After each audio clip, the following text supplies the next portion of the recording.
Welcome to Real Estate Coaching Radio, starring award-winning real estate coaches and #1 international best-selling authors, Tim and Julie Harris. This is the #1 daily radio show for realtors looking for a no BS, authentic, real-time coaching experience. What's really working in today's market, how to generate more leads, make more money, and have more time for what you love in your life.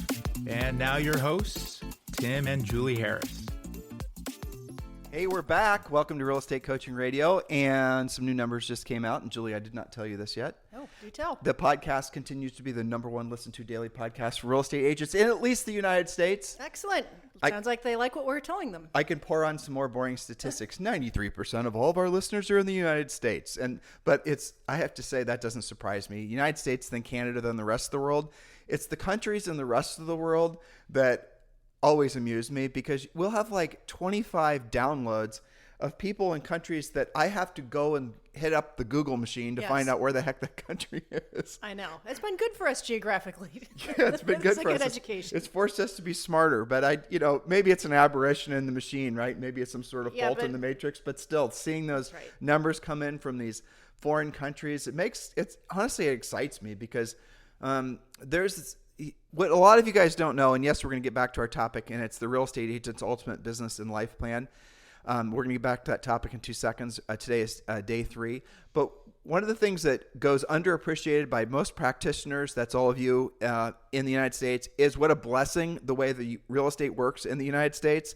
And it is not like that anywhere else in the world outside of maybe Canada. So just to make this point as concisely as possible, it's only in the United States that there's buyer's agency, really buyer's agency in the sense that the seller is going to pay the commission. And that's only in the United States and really in Canada. And we know that, and we talk about in the podcast, there's good reasons to believe that a lot of these tech companies that are going to revolutionize the real estate space, all they really are at the end of the day is elaborate commission cutters and or they're wholesalers and or they're selling leads. That's really, if you cut through it, that's the essence of all their business plans. But really, the thing that makes real estate so attractive, and should always make it attractive, and will always make it an amazing business opportunity for anybody that's an entrepreneur, and you look at really what real estate offers, it's kind of incredible. So you have you can be an agent who works with buyers, you get paid, the buyer doesn't have to pay anything to use your services. You guys know all of this. That's really, truly something that's extraordinary, and we need to protect that. And be careful that, here, I'll just summarize it this way. When you're paying your annual National Association of Realtors dues, make sure you write thank you on the memo section, and don't participate in all these conversations that happen every year when agents have to pay their dues, and what does the NAR do for me? What does the National Association of Realtors do? Why don't you take the time and do the research opposed to just complaining? Because what they do is they preserve your ability to make a living. They preserve the integrity of real estate, and as far as having a system in place that is designed to protect the buyer and the seller. Again, unique to United States and Canada. Yeah, you need to absolutely say thank you, because, they're protecting your ability to make a living in the way that you're accustomed to. And you're right, Tim, having a real estate license really is a license to print money for yourself as a result of your hard work and your skill taking care of your buyer and seller clients. So yes, I do think it does drive me crazy when I see agents complain about NAR, because it basically is a statement of ignorance that they just don't know what NAR does. Well, by the way, that's surprisingly driver's statement, a license to print money, but still. But so here's, it's interesting. I get calls and emails, and we are interviewed, and we just are on different people's podcasts and all this. And one of the questions, it's usually indirect, but the essence of the question is will agents be relevant in the future? We need to do a podcast about that. Yes. But I'll summarize the podcast, and I'll summarize how we always answer the question. The answer is hell yeah, because if there was going to be a disintermediation, and that is a term that Brad Inman was fond of throwing around back in the 90s, right? Disintermediate the real estate agent. That means to remove somebody from the middle. The vision was from all these, tech companies. I put big air quotes around the word tech companies because, again, they really aren't offering anything that wasn't already in the industry. They're just trying to put it online. And that is what they're doing. But if you look at what the vision was for all these companies, it was somehow so they could gobble up the commission that was going to real estate agents under the guise that we're going to somehow streamline the process and make it easier for consumers. BS is what I have to say to that. And over time, what have we learned? Sellers want to work with agents. There is something interwoven into the human, I don't even know what it'd be, DNA, that makes us want to have somebody who we perceive to be an expert help us with the big decisions of life. And that's not just real estate transactions, but if you consider how few big decisions in life that most people subject themselves to, it's maybe 5, 6, or 10. Most people avoid big decisions in life like they avoid the plague, right? Or they should be avoiding the plague. And so that means that you're going to always want to lean into somebody who you perceive is going to be a subject expert. And that is especially true, if not the most truest thing you could think of, when it comes to choosing a house for you and your family, or an investment property for that matter. You want local expertise.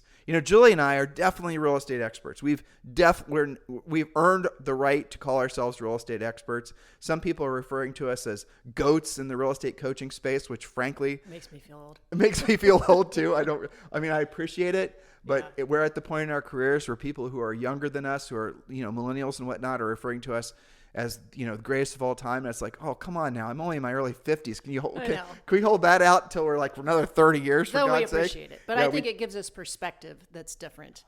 As you were talking about these, quote, tech companies getting online and the whole disintermediated agents, that conversation has been happening since the moment the MLS went online. And oh my goodness, it's going to get rid of agents. And I think the more of that has come about since, if we want to put that as a starting point of going tech with real estate, I think it's done more to confuse the consumer than anything else. Do you remember when you and I were selling real estate? You will remember this because it was very emotional at the time. It was our first year and a half in the business. We sold over 100 houses our first year in the business, one seller, one buyer at a time. We did it exactly the way we coach you guys to do it, by being proactive lead generators. You could buy leads back then. This was the pre-internet days, but you do it through marketing and direct mail and whatnot. Again, none of the concepts that you guys are being exposed to, social networking and all that. It's just essentially an evolution of what would have been, say, the Homes magazines you'd see in grocery stores. I've oversimplified it, but you get the gist of it for the sake of lead generation. But I remember Julie and I had an investor client who was a police officer. Yes. Russ, Yep. right? And Russ was this sweetheart of a guy, just really, really great. And him and his wife, who was a dentist, would do flips, not expensive flips either. They do low-end flips in low-end areas that Russ knew because he patrolled the area as a cop. So he would go to places, like neighborhoods that we probably haven't even heard of. You're right, exactly. And he would go to places in Columbus, Ohio, where we sold real estate. He'd look for these, flips houses, and he would go and check them out. And him and his wife would, they wouldn't make a lot of money off of them, but they would do them very consistently and became their hobby. And they built up a nice little net worth from that. But Russ got to the point where he was buying them so quick, and he was so demanding of our time. And at that point, and second year in the business, we started adding buyer's agents. But they too couldn't keep up with his demand. So we started giving him an MLS book. Do you remember this? Yes. So at the time, we'd order 8 MLS books, and they'd all be dropped off by the MLS on the counter at our real estate office. And these things were like the biggest phone books. I'm using all these terms, younger people don't know what the hell I'm talking about. They were made out of paper.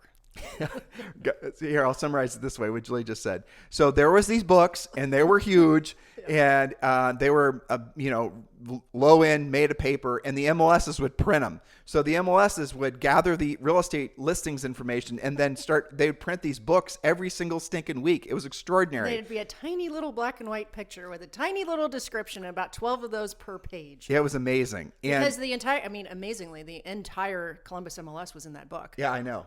And when we were selling real estate, there was something like 5,000 or 5,500 agents in Columbus, something Crazy. Like that. Yeah. I'm sure there's more now. Mm-hmm. Anyway, moral of the story is we'd have 8 of these dropped off on the counter in our RE/MAX office, and Russ was assigned one of them, and we'd put a little yellow sticky thing on his MLS book. He'd stop by and he'd pick it up. Of course, nowadays potential buyers or investor buyers can go online, but there was this guy in the office, and his name was Mike, and I'm not going to say his last name, who saw what we were doing, and I have never seen anybody so pissed off in my entire life. He was so mad at us. He screamed at us, and it's like, Well, ultimately it's because Julie and I were selling, dozens of houses per month, and he was struggling to sell a dozen houses per year. So I'm sure this went back to his ego. But at the end of the day, he was mostly a buyer's agent, and he saw that we were giving, and his big bitch was basically that we were essentially gutting what was the power play of the real estate industry, which was the listings information.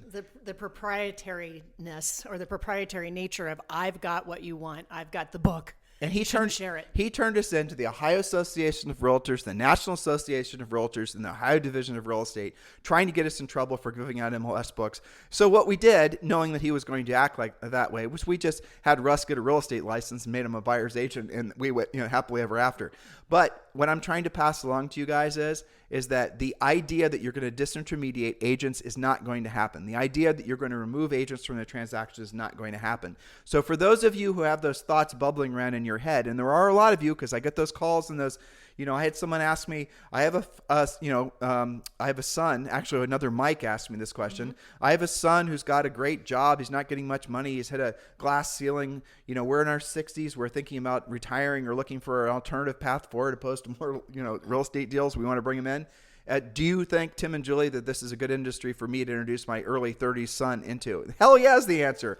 But he had this crazy thought that somehow there was going to be a point in the future where real estate agents weren't going to be relevant anymore. If anything, to Julie's earlier point, real estate agents are going to be more relevant, not less relevant, the more data points people have to sift through. So hopefully I'm knocking the froth off a lot of hype that has been going on out there that's causing some of you guys to feel fear, because here's what we do know, and you should know this intuitively, is that if you're not optimistic about the future, if you're fearful about the future, you're going to not do the things today that's going to make it so your tomorrow is better than today. So in other words, if you believe that the opportunity for you to make money and serve people is not going to be better than it is today, chances are you're going to start doing less, and that's going to result in indeed tomorrow being worse than today. Whereas the reality of it is everything in your life and your personal and business life can be getting markedly better every single day, every single year, if you choose for it to. And it's all a choice. It all goes back to the types of things we're talking about on this week's podcast. So with the time we have remaining, Mrs. Harris, can you please pick up where we left off yesterday? Okay, we're starting part 2. This is all trying to get you guys to be really prepared for success. And I want to remind you of the 7 P's of real estate, which goes like this. Proper previous planning prevents, pitifully, poor performance. Proper previous planning. Yesterday, we talked about the jet taking off analogy and how pilots follow a checklist every time, even if it's their 9,000th flight. So they are prepared. And you want them to be prepared. You've got to be prepared. Point number 1, you must complete your pre-listing package. And here's the thing, it has to be unique to you. Using your standard issue broker-created pre-listing package will not make you competitive enough. Having a digital one isn't good enough either. Digital is for special circumstances only. Use our proven pre-listing package, hard copy assembled and delivered exactly as we coach you. And if you're not winning every time, your listing package simply isn't good enough. So that is an excellent point. That's making an assumption that they know what the hell a pre-listing package is. I was getting there. Okay. Yeah. So, but that is an interesting fact, though, because most agents now think that they're supposed to be doing everything through video and through digital. That's right. And the reality of it is that, again, you guys got to be thinking like entrepreneurs and looking for opportunity. If everybody is moving towards digital, you need to move towards analog, because you're going to find that the digital stuff all starts to feel soulless.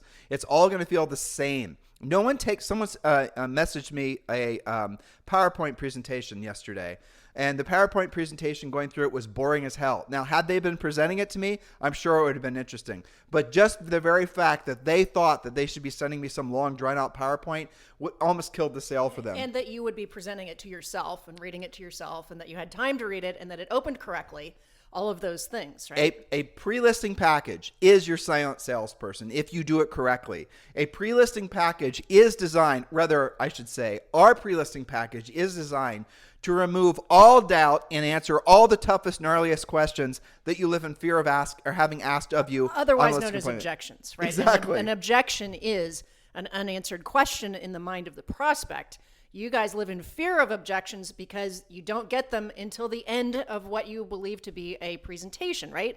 So the pre-listing package gets in front of all of those objections. It answers questions like, why you? Why should we hire you versus, whoever else we're interviewing. It's asking about commissions. It's asking what you're going to do to sell the house. It's asking what Julie just said. Why should we hire you over a competitor? It's asking, or rather it's answering for the seller, maybe questions that they hadn't even thought of yet, that's going to make it so that when you show up, you're going to have already basically won the listing, because your pre-listing package, when you use ours, and it is copywritten, it is unstealable, it is re-engineerable, but when you use ours, it's personalized to you, obviously. You're going to walk in that appointment, and it's your game to lose at that point. Because you'll have followed our pre-listing, you'll have essentially generated the lead, you'll have pre-qualified the lead, you'll know all the hot buttons for the seller, what the house is worth, what their motivation is if you're competing. You'll have learned to position yourself so that you're competitive in terms of if you're competing, making sure you go last. You'll have sent the pre-listing pack. The pre-listing pack is this waterfall. It's this folder that opens up, and all these pages are elegantly laid out, and the seller can then pull out the pages that they're most concerned about, answering the questions that are most relevant to them. Because what a good presentation is, it's the logical end, to Julie's point, the logical, non-emotional end to a really good presentation. You got to remember, the seller ultimately is only caring about what you can do for them. You guys are so addicted to believing that people are paying for a service. They're not paying for a service. They're paying for a result. You have to remember that. Your competitors think that the seller is paying for a service, and so they pitch themselves too aggressively. It's about them talking about themselves and all this other stuff, them and their dog on the beach and all this stuff. The seller fundamentally does not care about that. They want to know what you're going to be doing for them. When you can remember that and you can have your pre-listing pack do most of the heavy lifting for you, you will win at such a high level. People will think that somehow you're gaming the system. And you'll stop hearing objections that freak you out. Now, here's the thing. Why do you think that sellers go after your commission and sometimes list based on price? Sometimes it's both, right? Whoever gives the highest price and the least commission. It's because you are not giving them a great presentation, which educates them on everything Tim just rattled off. Why choose you? What makes you different? How are you going to get a better result than someone else? Because you haven't demonstrated that. What happens is the sellers hang on to those objections. Remember, those are unanswered questions. Until the end of the presentation, they didn't listen to anything that you said. And then they blast you with your objections, and you end up walking out the door saying, thanks, I'll follow up in a couple of days, and losing the listing because somebody did a better job than you, or even worse than that, the seller decides to sell it on their own. This all is skills, guys. What we're describing to you is skills that you have in your head, but also your system. Your entire real estate system is based on skills. When you become a premier coaching client, you are going to essentially have access to the complete real estate system. Everywhere from, it's perfect for the new agent, it's perfect for the seasoned agent, it's perfect for the agent that wants to build a team or a business. It's perfect for everyone that's in the middle. The reality is our coaching system has evolved over the last couple decades and now has proven itself to work in all price ranges, all market conditions, all interest rate environments. It does not matter. Hell, the coaching system even thrived during, a pandemic. A black swan event. Right. And the announcement of an alien invasion, not an alien invasion, but alien visitations last year. Alien existence, at least. So, yes. And by the way, that did happen. Google that. The government did come out and say aliens have been visiting us. So, so if the pre-listing package would work on them too. If you're an alien pre-listing package. That's right. Oh man, we need to do that as a joke. But here's the thing, and I know that we need to wrap up. We've got a call coming. So the pre-listing package is included in coaching, and we even have somebody to help you assemble it and make it look beautiful and personalized to you. That's not the only part of the system. Of course, we have a formal listing presentation, even a buyer presentation, so you guys can stop saying crazy things like buyers are liars and all that kind of stuff that gets you stuck. The buyer presentation, all the scripts, the skills, etc. So I don't know why somebody would wait. It drives me crazy that there are people in the world who think, and worse, coach or train, that taking 50% of your opportunities is okay and normal. Well, that's horrible, but it's even worse than that. They're being trained to think that if they have somehow created some sort of false influence or status within the prospective seller's mind, the seller's automatically going to list with them. I know. There are so many lies that are basically being tossed at all you guys, especially this time of year. Open up your email and look at all the pitches you're getting. Look at all the cold calls you're getting. All that stuff is basically people trying to leverage the fact that you don't know how to be a proactive lead generator, that you don't have essentially the ability to generate your own leads, pre-qualify your own leads, and then they're making fortunes off of your ignorance, basically. They're making fortunes off your lack of skill. It's all completely up to you what you guys want to make the next few years of your lives like. But we're here to tell you that the real estate opportunity is just going to get bigger. Look, guys, Go back and listen to our podcast that we've done on the topic of why real estate over the next 10 years is going to be probably the best business for any small business owner. It's extraordinary.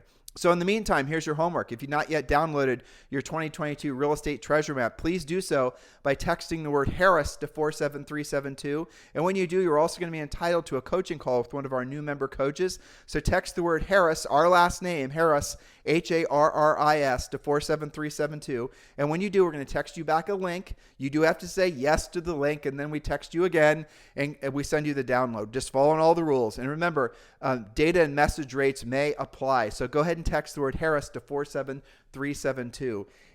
Guys, listen, this is your year. This is going to be the best year of your lives if you take the actions now and you essentially choose to make this the best year of your lives. Stop looking for internal and external reasons why this will not be the best year of your lives. Latch on to the reality that the best year of your real estate business and your real estate success, but most importantly, the benefits you get from the services you're providing to other people, the best years are still ahead of you. You have an extraordinary life this year and every year after that if you choose for it to be. There will be headwinds. There will be challenges. But the thing is when you've got momentum in your real estate business, when you've got consistent cash flow, all of those would-be challenges are a hell of a lot less egregious to get through than had you basically still been struggling to make money. So please listen to your coach or your future coaches, and please understand that your life and this business is what you make of it, and we're strongly encouraging you, and this is me being really direct, but this is the bottom line. We're strongly encouraging you guys to stop wasting time and become one of our coaching clients.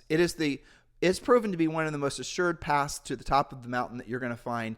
It is not trial and error. It's not sampling. It is actual, real, honest-to-God, drilled-down work that's going to result in real, honest-to-God, drilled-down results. Isn't that what you want? So go ahead and text the word Harris to 47372. Text the word Harris to 47372. And remember, message and data rates may apply. And also, if you really want to jump to the head of the line, just go over to timandjulieharris.com and become a coaching member. Click on coaching, click on Premier, and you are good to go. That is our strongest suggestion we have for you today. We're going to pick up where we left off tomorrow. In the meantime, you guys have a fantastic day. This podcast is a part of the C-Suite Radio Network. For more top business podcasts, visit c-suiteradio.com.